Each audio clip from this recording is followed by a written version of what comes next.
Antes de dedicarme a trabajar de manera independiente, trabajé como auxiliar contable en una compañía de abarrotes. Durante ese tiempo conocí a mi esposo, con el cual tengo un hijo. Jamás me imaginé encontrar a mi pareja gracias a mi profesión. Mi labor era de oficina y socializar no es una virtud mía. Es muy extraño que una auxiliar contable termine casada con un médico forense, pero en mi país, ser amigo de un contador o tener un familiar contador puede ser la salvación de muchos a la hora de estar en buenos términos con el fisco. Así fue que un día, una amiga de la universidad me comentó que tenía mucho pedido y no alcanzaba a hacerle la declaración de renta a un cliente. Cuando me comentó la labor, la verdad me pareció una tarea muy fácil, puesto que no había mucho que hacer, y así lo conocí. La primera vez que lo vi, no me agradó mucho. Había un olor muy particular en él. No es por asuntos de aseo, por supuesto que no. Él es muy impecable, pero su trabajo creo que no ayuda mucho. Además, ese día él acababa de salir de su oficina, aunque siempre me dijo que era porque mi olfato es muy agudo, y puede que sí, pero con el paso del tiempo y su insistencia pude conocerlo mejor. Debo admitir que su profesión al principio me pareció bastante particular, por no decir extraña. Es un hombre con un gran sentido del humor, aunque a veces debo admitir que hay bromas que no soporto. A pesar de eso, intento no quedarme atrás y le he jugado una que otra broma pesada, como a él le gustan. Pero no todos los momentos han sido risas y bromas. Generalmente quienes trabajan en el área forense tienen muchas historias interesantes que contar. Con todo el respeto que la muerte y el más allá merecen, y yo viviendo tantos años con un forense, en la casa conozco varias de ellas, pero ninguna como la que en carne propia viví hace algunos años. Mi hijo tenía 5 añitos. En esa época yo trabajaba medio tiempo. En las tardes iba por el niño al jardín y pasábamos el resto del día en casa hasta que mi esposo llegaba. Un día, después de ir por mi pequeño, noté que no traía las llaves de la casa. Intenté contactar a mi esposo, pero no pude comunicarme con él. Supuse que estaba en medio de un procedimiento y no tenía el celular a la mano, así que no tuve más remedio que ir a buscarlo al trabajo para pedirle sus llaves.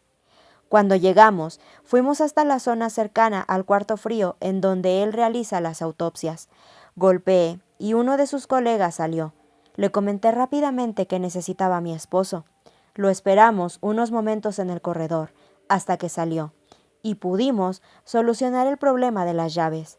En todo eso no tardamos más de 15 minutos y pude irme a casa con mi hijo, quien estuvo todo el tiempo conmigo. Esa misma noche, noté que mi pequeño tenía un olor particular, como a césped, pero pensé que podía ser causado por haber estado jugando con sus compañeros de clase en el patio, así que no le di mucha importancia. Los días siguientes transcurrieron con normalidad. De pronto, mi hijo empezó a contarme sobre su nuevo amigo. Se llamaba Pepe. Decía que le gustaba mucho contar chistes. En un principio pensé que estaba hablando de un niño del jardín, así que no me pareció raro. Pero una tarde empecé a darme cuenta que el niño se reía y hablaba con alguien que no estaba allí, como si se contaran bromas. Le pregunté a qué estaba jugando. Entonces me contestó que jugaba con Pepe. Traté de preguntarle dónde estaba su amigo, y él me señalaba un lugar vacío en el suelo junto a él y sus juguetes. Le pregunté si Pepe salía en alguno de los programas que a él le gustaba ver, pues pensé que era un personaje de alguna caricatura, pero me dijo que no. Me pareció un poco curioso que tuviera un amigo imaginario, pues eso fue lo que pensé, que era el nuevo amigo imaginario de mi hijo. Pero a medida que pasaban los días, este ser invisible parecía estar cada vez más presente en nuestro hogar. Cuando encontraba juguetes regados por la casa, mi hijo se excusaba diciendo que había sido Pepe. Una vez, dejé el fuego de la estufa en bajo mientras entraba un segundo al baño. Cuando regresé, el fuego estaba alto y la comida se había quemado. Solo estábamos el niño y yo en la casa, pero él negaba haber movido la estufa. En otra ocasión, mientras los tres estábamos cenando, mi hijo nos preguntó qué día había nacido, porque su amigo quería saber el día de su cumpleaños. Lo extraño fue que en ese momento nos contó que el cumpleaños de Pepe supuestamente era la otra semana y cumpliría 75 años. En ese momento, mi esposo y yo nos miramos bastante extrañados. No parecía muy usual que un niño pequeño tuviese un amigo imaginario 70 años mayor que él. Entonces, acordamos que era mejor hablar con un médico sobre esta nueva etapa de nuestro hijo, pues nunca antes había tenido comportamientos de este tipo y queríamos estar seguros de que la salud estuviera bien. Una noche, mientras arreglaba algunas cosas que habían quedado tiradas en la sala antes de dormir, lo cual es algo recurrente cuando tienes hijos pequeños, encontré un reloj bajo la mesa del comedor. Era un reloj de hombre, se veía algo viejo, pero se notaba que también era fino. Le pregunté a mi esposo si el reloj era suyo, pero lo negó. Por un momento pensé que tal vez estaba intentando jugarme una broma, pero en realidad parecía no saber de dónde había salido aquel objeto. En ese instante no le pregunté a mi hijo porque ya estaba durmiendo, así que por esa noche guardé el reloj dentro del armario. En la mañana siguiente, por alguna razón, no sonó el despertador. Automáticamente me desperté y vi que era muy tarde. Todos corrimos para salir a nuestros deberes. Arreglé lo más rápido que pude al niño, pero esa mañana estaba especialmente inquieto. Decía que no podíamos salir de la casa ese día. Le dije que teníamos que salir ya o llegaríamos muy tarde, pero insistía en que no podía. Entonces empezó a gritar y a decir que tenía que ayudar a Pepe, quien estaba muy molesto con él. Yo, apurada por salir, intenté como pude calmarlo y convencerlo de que se subiera al auto. Al fin, en el camino, entró en razón y dejó el tema así. Lo dejé en el jardín, esperando que al ir por él en la tarde estuviera de mejor ánimo, pero no fue así. Ese mismo día, cuando pasé por él, una de las profesoras me pidió que habláramos un momento. Al parecer, el niño había estado de mal humor todo el día, y le había contado a la profesora que tenía un amigo nuevo que se había enojado mucho con él.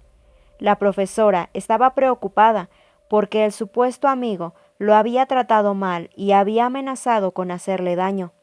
En ese momento me preocupé mucho. Le conté que era un amigo imaginario del niño, pero que hablaría con él al respecto. A esas alturas estaba muy preocupada por la salud mental de mi hijo.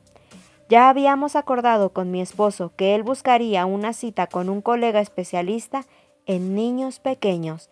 Así que ese día, en camino a casa, intenté hablar con mi hijo para llegar al fondo de la situación.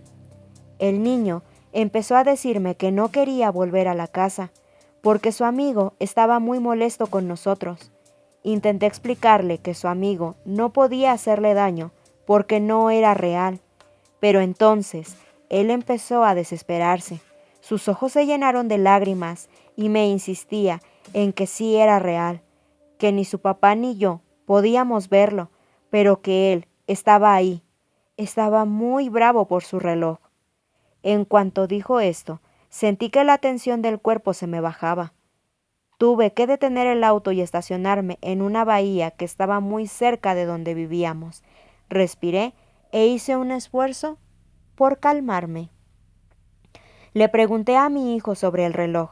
Fue entonces cuando me contó que Pepe le había prestado ese reloj el día que se conocieron, la tarde en la que fuimos al trabajo de su papá. Este ser se le había acercado. Había empezado a hablarle y a decirle que podían ser amigos, pero que para hacerlo debía guardar su reloj. Según me contaba mi hijo, ese objeto era muy valioso para su supuesto amigo porque lo había ganado en una apuesta cuando era joven, y a partir de ese momento se había vuelto su amuleto de la buena suerte, pues él creía que era un objeto mágico bendecido por un poderoso ángel. Me quedé muda por un momento.